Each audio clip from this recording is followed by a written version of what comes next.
সে যদি আল্লাহ আমি উপরের বসের নির্দেশ পালন করছি মাত্র, এই কথা বলে কুল পাবে না যে আল্লাহ আমাদের চাকরি রক্ষা করেছি, তো বস সহকারে জাহান্নামে যাবে।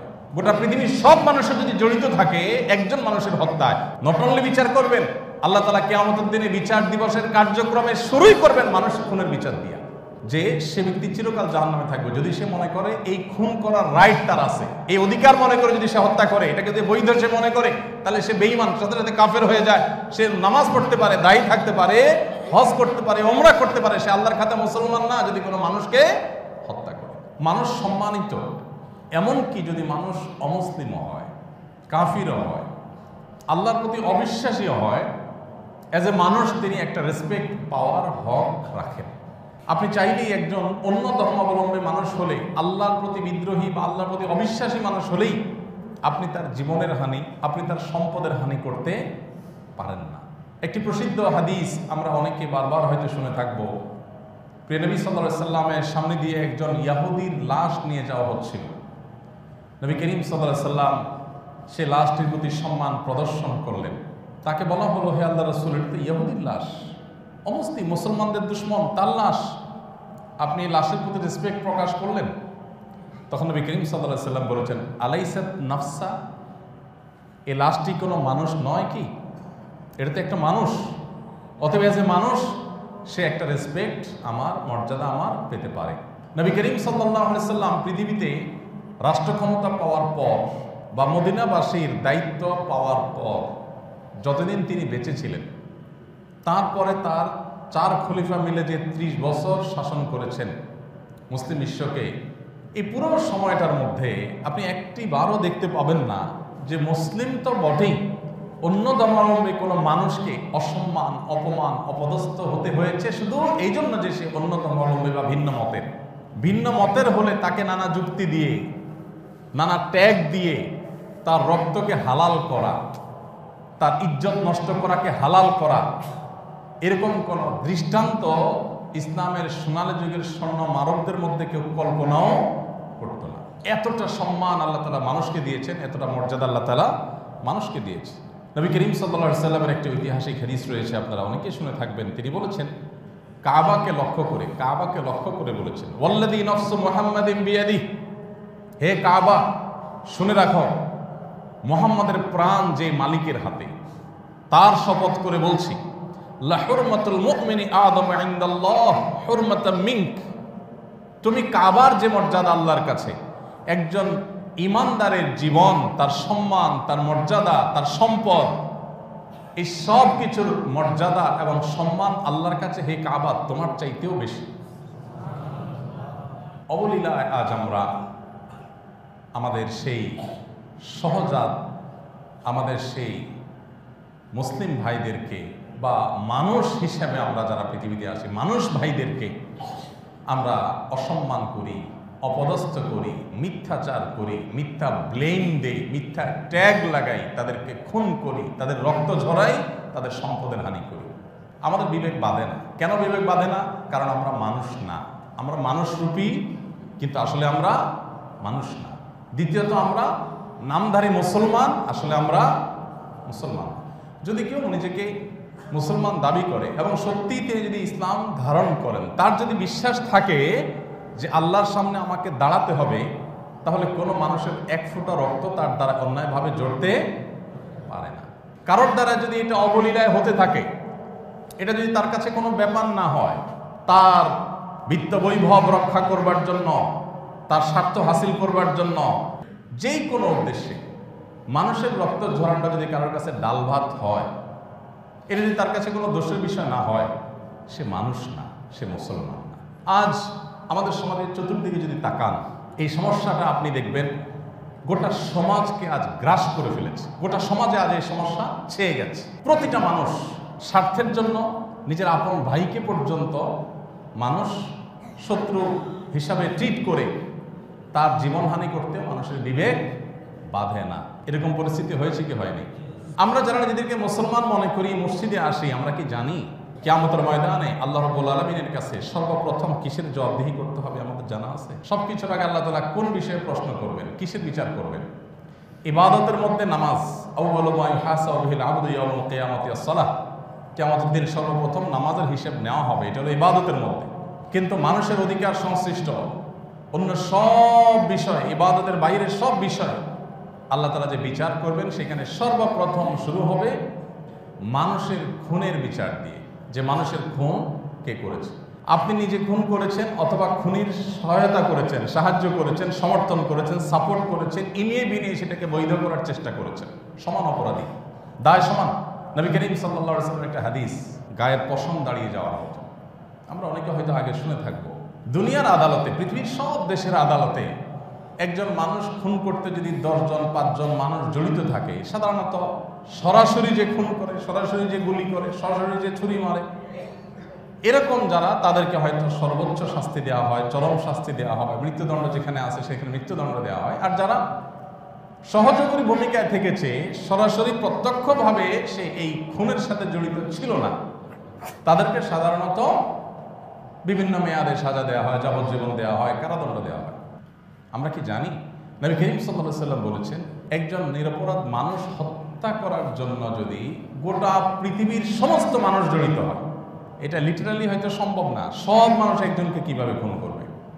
যদি কথার কথা যে গোটা পৃথিবীতে যত মানুষ আছে, সব মানুষ একজন মানুষের খুনের সাথে জড়িত থাকে, কেউ প্রত্যক্ষভাবে, কেউ পরোক্ষভাবে, কেউ হাত ধরে রেখেছে, কেউ অন্য কিছু করেছে, কেউ এটাকে ধামাচাপা দেওয়ার চেষ্টা করেছে, কেউ এটাকে বৈধ করার চেষ্টা করেছে, কেউ ব্লেম দিয়ে ওই লোকটাকে খুন করাকে হালাল করেছে।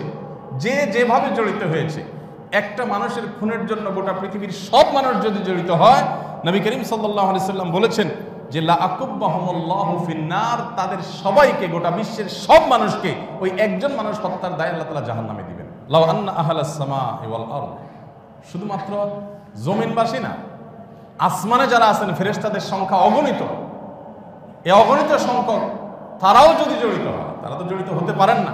আল্লাহ রাব্বুল আলামিন মানুষের জীবনের মূল্য এত বেশি দিয়েছেন, এত বেশি রেখেছেন, আল্লাহর কাছে এত বেশি মর্যাদাবান মানুষ। আজ সে মানুষের মূল্য সবচাইতে কম।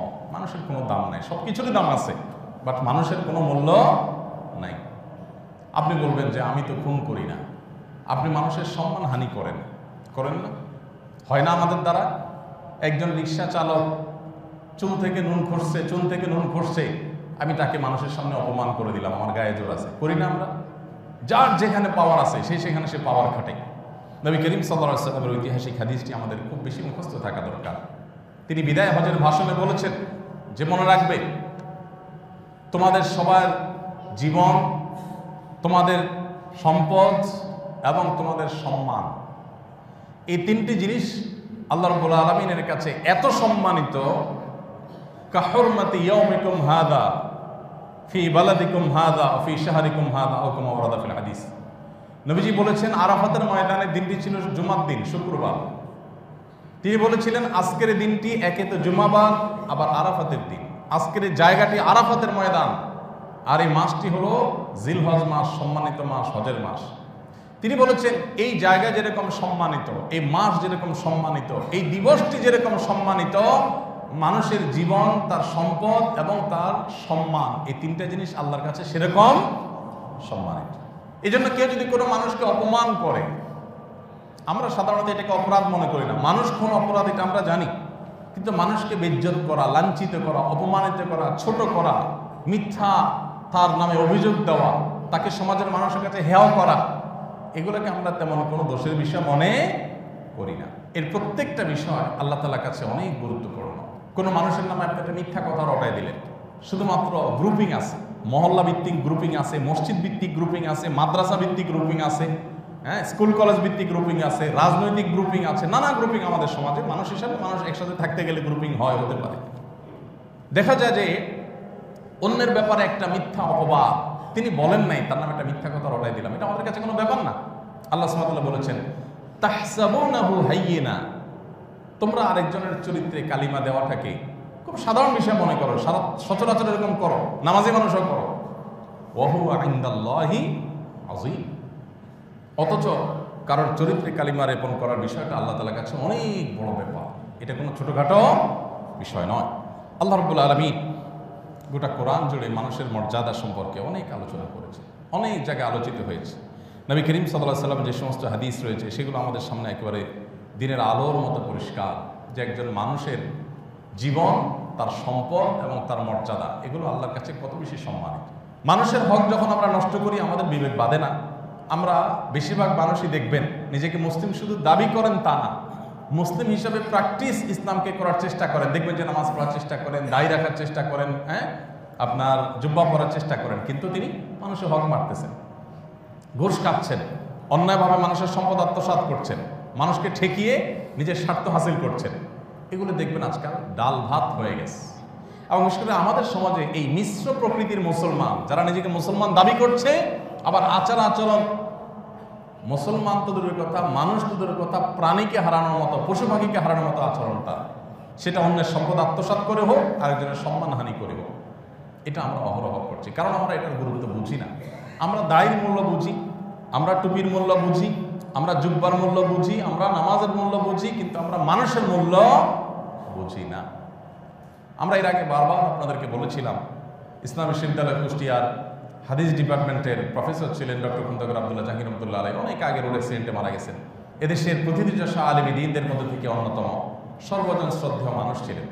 স্যার একটা কথা বলতেন যে ইসলামের উপরে দেশে বিদেশে পড়াশোনা করে, উচ্চতর ডিগ্রি নিয়ে ইসলামের উপরে বিশ্ববিদ্যালয়ে অধ্যাপনা করে আমার যত নলেজ তৈরি হয়েছে, আমার যত জ্ঞান অর্জন হয়েছে, তার সব কিছুর যদি আমাকে আপনি সামারি বলতে বলেন, যে আপনি এক কথা ইসলাম বলেন, তো আমি আপনাকে 2 লাইনের ভিতরে ইসলামের সামারি বলবো। প্রথম লাইন হলো যে মানুষের ইমানের পর মেইন ফরজ কাজগুলো, পাঁচ ওয়াক্ত নামাজ, যাকাত ইত্যাদি, এগুলোর পর আল্লাহকে খুশি করার সবচেয়ে শর্টকাট ওয়ে এবং সবচেয়ে সহজ উপায় এবং পদ্ধতি হলো মানুষের উপকার করা। আর আল্লাহকে অসন্তুষ্ট করে জাহান্নামে যাওয়ারও সবচেয়ে সংক্ষিপ্ত ওয়ে হলো বড় বড় মেইন যে কুফরি, নেফাক, এই অপরাধগুলোর পর মানুষকে ক্ষতি করা, মানুষের কষ্ট দেওয়া, মানুষের অধিকার নষ্ট করা, এটা জাহান্নামে যাওয়ার সবচেয়ে সংক্ষিপ্ত রাস্তা। বহু লম্বা দাড়ি নিয়ে, বহু নামাজ নিয়ে, বহু তাসবিহ নিয়ে, বহু তেলাওয়াত নিয়ে, বহু আমল নিয়ে মানুষ জাহান্নামে যাবে। সমাজে হাজী সাহেব, গাজী সাহেব হিসাবে মানুষ জানবে, কিন্তু তিনি জাহান্নামী। কেন? কারণ তিনি মানুষের পিছনে লাগছেন, ষড়যন্ত্রে লিপ্ত হয়েছেন, অন্যায় করেছেন, অপবাদ দিয়েছেন, মিথ্যাচার করেছেন, মানুষের সম্মান নষ্ট করেছেন, হক নষ্ট করেছেন, অধিকার মেরেছেন, যেখানে যেখানে পেয়েছেন সেখানে তা করেছেন।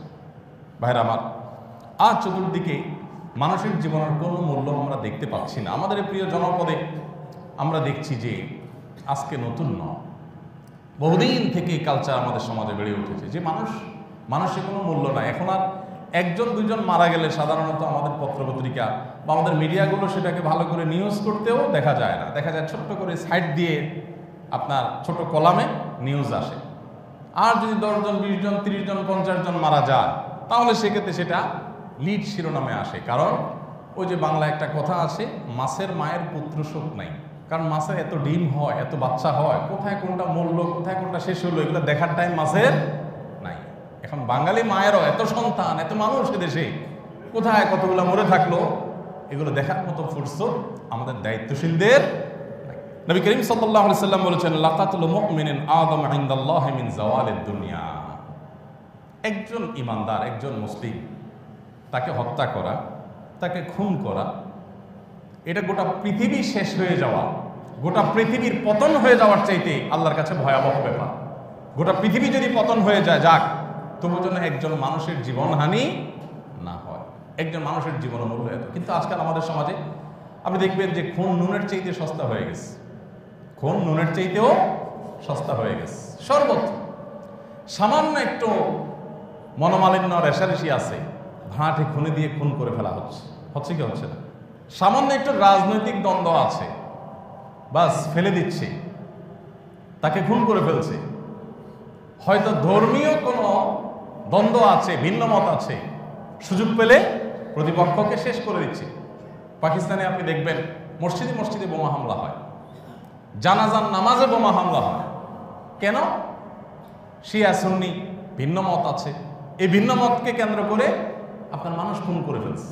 ধর্মের নামে, রাজনীতির নামে, দেশপ্রেমের নামে মানুষ খুন করা হচ্ছে, কোনো ব্যাপার হচ্ছে না।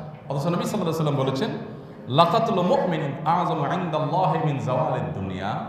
একজন মানুষের জীবনহানি করা, একজন ইমানদারকে হত্যা করা, খুন করা, এটা কোনো দেশ না, গোটা পৃথিবীর পতন হয়ে যাওয়ার চাইতেও আল্লাহ তাআলার কাছে ভয়াবহ ব্যাপার। গোটা পৃথিবীর পতন হয়ে যায় যাক, কোনো দেশ পতন হওয়া তো দূরের কথা, গোটা পৃথিবী শেষ হয়ে যায় যাক, কিন্তু যাতে কোনো মানুষের জীবন অন্যায়ভাবে নষ্ট না হয়। কোরআনে কারিমে আল্লাহ রাব্বুল আলামিন মানুষ হত্যার ভয়াবহতা সম্পর্কে সবচেয়ে কঠোর কথা যে আয়াতে বলেছেন সেটি হলো ওমাই ইয়াকতুল মুমিনান মুতাআম্মিদা, যে ব্যক্তি ইচ্ছাকৃতভাবে কোনো মুমিনকে খুন করবে, হত্যা করবে, ফাজাযাউহু জাহান্নাম, তার শাস্তি হবে কি? জাহান্নাম। সে যদি আল্লাহ আমি উপরের বসের নির্দেশ পালন করছি মাত্র, তো বস সহকারে জাহান্নামে যাবে। এই কথা বলে কুল পাবে না যে আল্লাহ আমি তো চাকরি রক্ষা করেছি, আল্লাহ আমি তো অর্ডার পালন করেছি, কোনো রক্ষা হবে? কোনো রক্ষা হবে না। মনে রাখবেন ওই হাদিস নবী সাল্লাল্লাহু আলাইহি ওয়াসাল্লামের, যেখানে বলেছেন গোটা পৃথিবীর সব মানুষের যদি জড়িত থাকে একজন মানুষের হত্যায়, সব মানুষকে আল্লাহ জাহান্নামে দিবেন। তারপর ওই একটা হত্যার বিচার আল্লাহ তাআলা নট অনলি বিচার করবেন, আল্লাহ তাআলা কিয়ামতের দিনে বিচার দিবসের কার্যক্রমে শুরুই করবেন মানুষ খুনের বিচার দিয়া। অন্য সব কিছু পরে, সব কিছুর আগে বিচার হবে কিসের? মানুষ খুনের বিচার। আজকে সেটা ডালভাত হয়ে গেছে। তো আল্লাহ বলছেন ওমা ইয়াকতুল মুমিনান মুতাআম্মিদা, যে ব্যক্তি কোনো ইমানদারকে ইচ্ছাকৃতভাবে হত্যা করবে, ফাজাযাউহু জাহান্নাম, তার ঠিকানা হবে কোথায়? জাহান্নাম। সে যত নেকামল করুক, তার মুখে দাঁড়িয়ে থাকতে পারে, সে হজ ওমরা করতে পারে, তাসবিহ তাহলিল করতে পারে, দান সাদাকা করতে পারে, কিন্তু সে কোনো মানুষ খুনের সাথে জড়িত হয়েছে, অর্ডার দিয়ে, অর্ডার তামিল করে যেই কোনোভাবে যদি সে জড়িত হয়ে থাকে, তার শাস্তি হলো জাহান্নাম। শুধু জাহান্নামে যাবে তা নয়, খালিদান ফিহা, সে জাহান্নামে চিরকাল থাকবে। অনেক মুফাসসিরগণ বলেছেন, তার মানে সে যদি এটাকে তার রাইট মনে করে, যে একটা তকমা দিয়ে, একটা ব্লেম দিয়ে, একটা ট্যাগ লাগাই দিয়া এদেরকে হত্যা করাটাকে জায়েজ মনে করলাম, কোন একটা আজকাল অনেক কিছু বললে, অনেক নাম দিলে, অনেক ট্যাগ দিলে, অমুক গ্রুপের, অমুক দলের, অমুক অনুসারী, এগুলো বললে আর তারা হত্যা করলেও সমাজের মানুষও দোষে কিছু মনে করে না, ঠিক আছে মনে করে।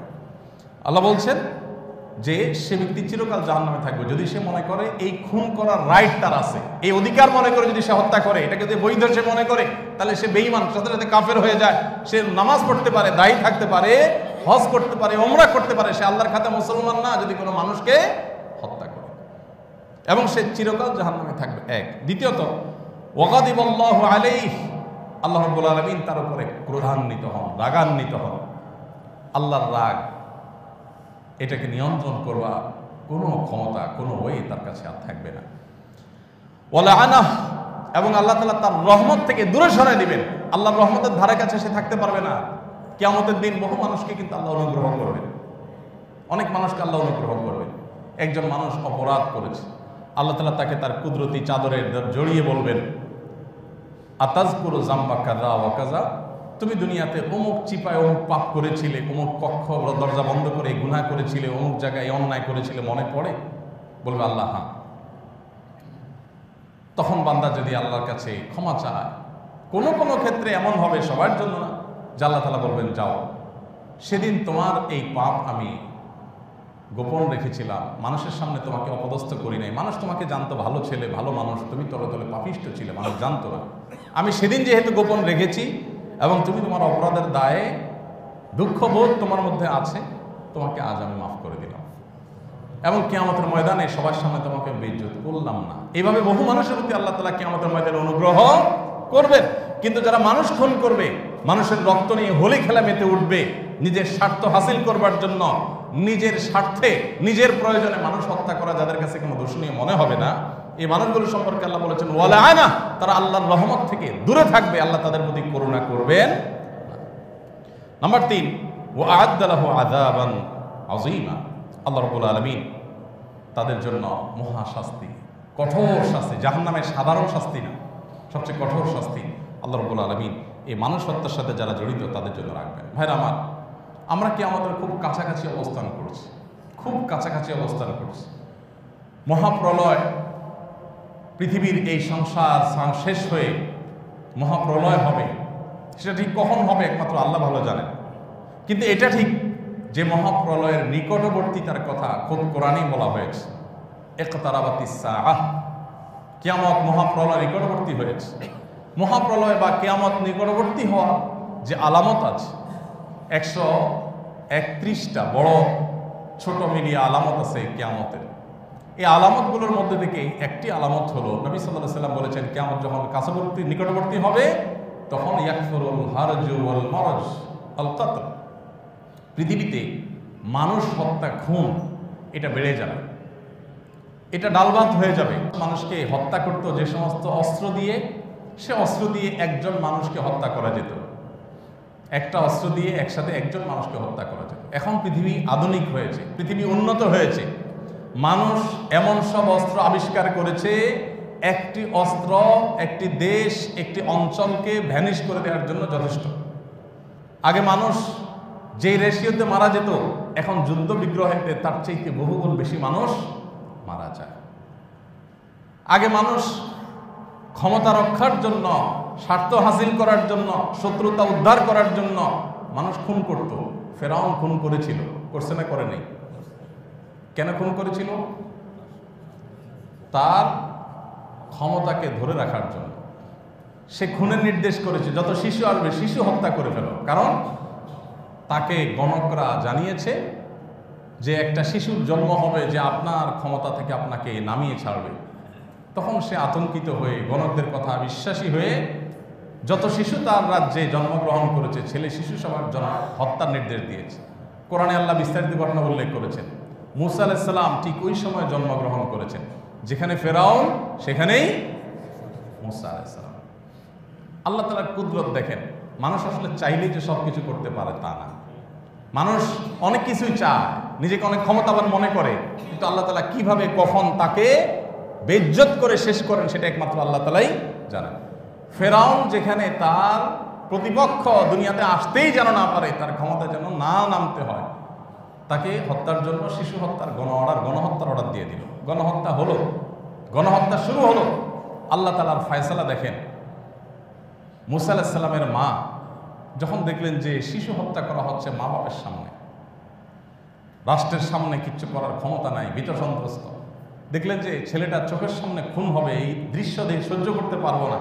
একটা বাক্স তৈরি করে বাক্সের মধ্যে বাচ্চাটাকে রেখে বাড়ির পাশে থাকা নদীতে ভাসায় দিলেন, যে নদীতে ভেসে যেয়ে ডুবে মরে যাক কোথাও, তাও চোখের সামনে আমি খুন হইতে দেখতে পারি না। আল্লাহ তাআলা সে বাক্স ভাসাতে ভাসাতে ভাসাতে এমনভাবে তৈরি করেছেন নৌকার মতো, ওইটা নিয়ে একদম ফেরাউনের বাড়ির ঘাটে, রাজবাড়ির ঘাটে আল্লাহ তাআলা নিয়ে ঠেকিয়েছে। ফেরাউনের স্ত্রী আসিয়া আলাইহিস সালাতু ওয়াস সালাম, তিনি দেখে তাদের কোনো সন্তান ছিল না, ফেরাউনের ঘরে কোনো ছেলে ছিল না, তো এই জন্য তিনি ফুটফুটে সুন্দর ছেলে দেখে ঘরে নিয়ে গেলেন, নিয়ে তার স্বামীকে বললেন, দেখো এটাকে আমরা পালি। ফেরাউনও চিন্তা করলো যে বাহিরে কার ঘরে সন্তান হবে, সে বড় হয়ে আমার বিরুদ্ধে বিদ্রোহ করবে, আমাকে নামাবে, এটা তো একটা রিস্কের ব্যাপার। কিন্তু ভালো কথা যে কোনো মা ভয়ে সন্তানকে আমার ভয়ে নদীতে ভাসায় দিচ্ছে, এখন সেটাকে আমার সন্তান হিসেবে লালন পালন করলে, আমার রাজদরবারে ছোটবেলা থেকে বড় করলে, এটা তো আর রিস্ক নাই, এটা তো আমার ঘরের সন্তান হয়ে যাবে। বড় হলো সেখান থেকে। পরের ইতিহাস আর আমাদের কারোর অজানা না। আল্লাহ রাব্বুল আলামিন যখন কাউকে সোজা করবেন, তার দম্ভকে আল্লাহ যখন চূর্ণ করবেন, তখন শত্রু শুধু রাখবেনই না, তার ঘরে শত্রুকে বড় করবেন। চিন্তা করেছে ফেরাউন যে এই মূসার কারণে আমাকে নিমজ্জিত হতে হবে, আমার পতন হবে, কিন্তু আল্লাহ তাআলা সেটা করেছে। ভাইরা আমার, তো কিয়ামতের আলামত সমূহের মধ্যে থেকে একটা হলো মানুষ, গণহারে মানুষ হত্যা করা হবে, এটা কোনো মূল্য থাকবে না। ফেরাউনের সময় হয়েছে, ফেরাউন করেছে, কিন্তু এখন পৃথিবীতে আপনি দেখেন সিরিয়া, আপনি দেখেন আফগানিস্তান, আপনি দেখেন ইরাক, আপনি দেখেন, সবচেয়ে অবাক করা বিষয় হলো পৃথিবীর সমস্ত মুসলমানদের ভূখণ্ডগুলোতেই গণহত্যা চলে। অমুসলমানদের ভূখণ্ডে আপনি দেখতে পারবেন না। একটা দেশ দেখানো কঠিন হবে যে খ্রিস্টান দেশ, হিন্দু দেশ বা অন্য কোনো দেশ, তাদের উপরে টর্চার চলতেছে। চীনে এত জাতিগোষ্ঠী বসবাস করে, কিন্তু জুলুম হয় কাদের উপরে? উইগুরের মুসলমানদের উপরে। ভারতে এত ধর্মের মানুষ বসবাস করে, ভারতের কেরালা রাজ্যে কোনো কোনো রাজ্যে প্রচুর খ্রিস্টান আছে, হিন্দু আছেই, কিন্তু দেখবেন যে সেখানে গণহত্যা এবং জুলুম চলছে শুধু একটা জায়গায়। সেটা কোথায়? মূলত সবচেয়ে বেশি জুলুম চলছে কাশ্মীরে। আপনি দেখবেন পৃথিবীর যতগুলো দেশে যুদ্ধ বাঁধিয়ে দেওয়া হয়েছে, গণহারে খুনের শিকার হচ্ছে, সেই ভূখণ্ড দেখবেন কাদের ভূখণ্ড? মুসলমানদের ভূখণ্ড। আল্লাহ রাব্বুল আলামিন কিয়ামতের এই ভয়াবহ আলামত, মানুষের জীবনের মূল্য যেখানে সস্তা হয়ে গেছে, আল্লাহ রাব্বুল আলামিন এরকম পরিস্থিতিতে আমাদেরকে ঈমানের উপরে, সততার উপরে, সত্যের উপরে অটল থাকার তৌফিক দান করুন।